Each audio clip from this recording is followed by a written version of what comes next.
These are the nations which the Lord left, so that by them he might instruct Israel and all who had not known the wars of the Canaanites, so that afterward their sons might learn to contend with their enemies, and to have a willingness to do battle. The 5 princes of the Philistines, and all the Canaanites, and the Sidonians, and the Hivites who were living on Mount Lebanon, from Mount Baal-Hermon as far as the entrance to Hamath. And he left them, so that by them he might test Israel, as to whether or not they would listen to the commandments of the Lord, which he instructed to their fathers by the hand of Moses. And so, the sons of Israel lived in the midst of the Canaanite, and the Hittite, and the Amorite, and the Perizzite, and the Hivite, and the Jebusite. And they took their daughters as wives, and they gave their own daughters to their sons, and they served their gods. And they did evil in the sight of the Lord, and they forgot their God, while serving the Baals and Ashtaroth. And the Lord, having become angry with Israel, delivered them into the hands of Cusham-Rishathaim, the king of Mesopotamia, and they served him for 8 years. And they cried out to the Lord, who raised up for them a Savior, and he freed them, namely, Othniel, the son of Kenaz, a younger brother of Caleb. And the Spirit of the Lord was in him, and he judged Israel. And he went out to fight, and the Lord delivered Cusham-Rishathaim, the king of Syria, and he overwhelmed him. And the land was quiet for 40 years. And Othniel, the son of Kenaz, died.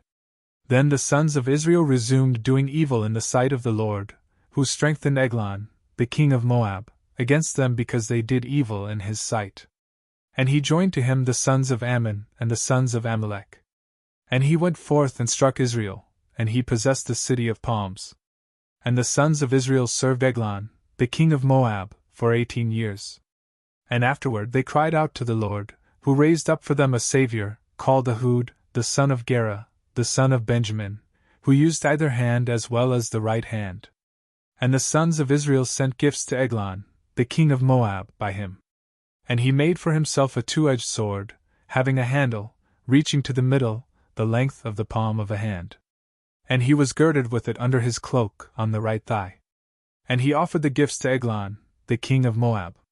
Now Eglon was exceedingly fat.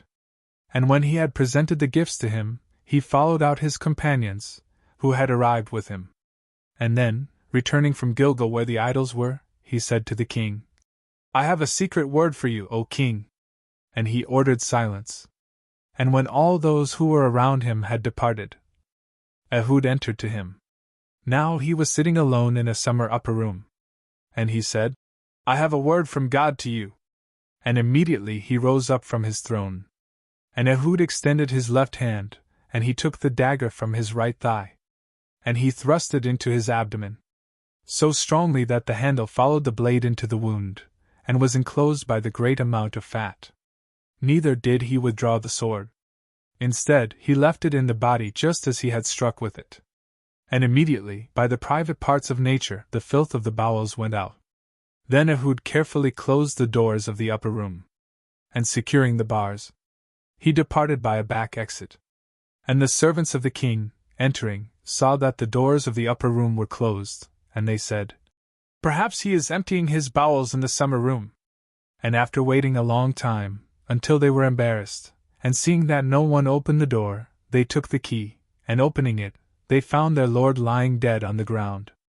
But Ehud, while they were in confusion, escaped and passed by the place of the idols, from which he had returned. And he arrived at Sirith.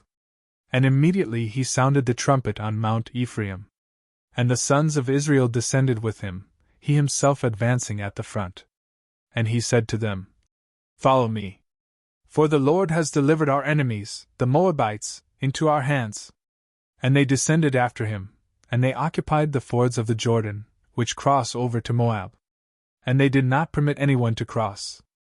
And so, they struck down the Moabites at that time, about 10,000, all strong and robust men. None of them were able to escape. And Moab was humbled in that day under the hand of Israel. And the land was quiet for 80 years.